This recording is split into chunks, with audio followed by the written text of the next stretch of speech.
朋友喺屋企同埋喺出邊咧。喂，真係巴士嗰度，你而家係咪之前係咪有去到你張卡度㗎？係啊，張卡好似 expire 咗咯喎，加翻落去。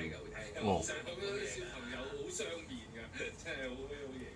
講晒咁喎，即係你 lock in 咗之後，我 send 你呢度先。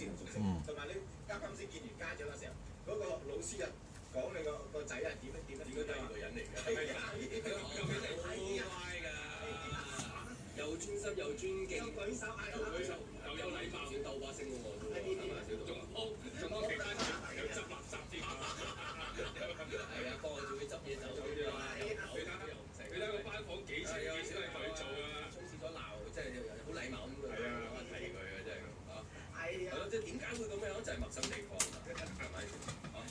陌生人過晒，同埋有權威啊，即係老師建立嗰個權威咧，我覺得係重要。即係我哋屋企裏邊已經冇權威㗎嘛。又冇啊！屋企周度都冇啦。佢權威係自己行唔落嘅，有同小朋友一齊去步有難，好難有權威去藥房買